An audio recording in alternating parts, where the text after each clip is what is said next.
সাকিবও একটু বিজি ছিল, আমি জানি যে খেলাধুলার মধ্যে আছে, বিজি ছিল। বাট কিছুদিন আগে কথা হয়েছিল।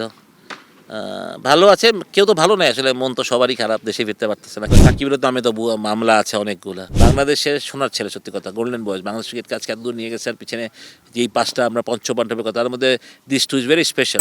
সাকিবের সাথে কথা হয়েছে রিসেন্ট সময়? রিসেন্ট সময় হয়নি, মানে সাকিবও একটু বিজি ছিল, আমি জানি যে খেলাধুলার মধ্যে আছে, বিজি ছিল। বাট কিছুদিন আগে কথা হয়েছিল।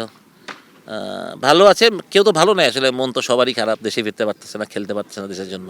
এটা মন খারাপেরই কথা। বাট তারপর বলে শুনবে, আছি দোয়ার এখানে আর কি, ইনশাল্লাহ। শুনবে, এই যে বিশ্বকাপের যেদিন আমরা ডিসিশনটা নিলাম যে যাবে না বাংলাদেশ, সেদিনই সাকিব আসবে একটা কথা আসলে বোর্ড থেকে আসা হলো। এটাকে আপনি আসলে কিভাবে দেখেছেন? মানে সাকিব আসবে হঠাৎ করে, বিশ্বকাপে যাচ্ছে না ওই সময়টাতেই বলা। আসলে তো খুবই ভালো, মানে এর থেকে মানে গুড নিউজ তো বাংলাদেশ ক্রিকেটের জন্য কিছুই থাকতে পারে না, যে সাকিব ফিরবে, বাংলাদেশ দলের খেলবে। সামনে পাকিস্তান সিরিজ আছে, খুবই ভালো কথা।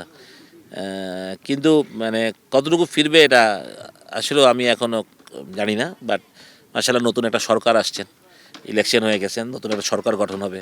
তাদের কি ফিলোসফি থাকে, তাদের কি চিন্তা থাকে সাকিবকে নিয়ে, তারা বাংলাদেশ ক্রিকেটকে কী চিন্তা করবে সেটা বোঝা যাবে। কারণ সাকিবের নামে তো মামলা আছে অনেকগুলা।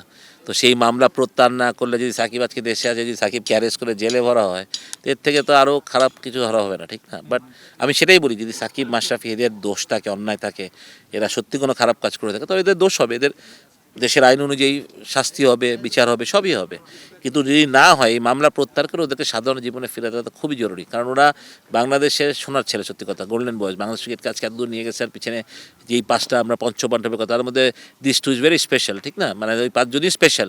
এই দুজন বড় নাম, দুইটা বাংলাদেশের ক্যাপ্টেন ছিল, গুড ক্রিকেটার্স। সুতরাং তাদেরকে আমার মনে হয় একটা সাধারণ জীবন দেওয়াটা আমাদের সবারই প্রয়োজন আসলে।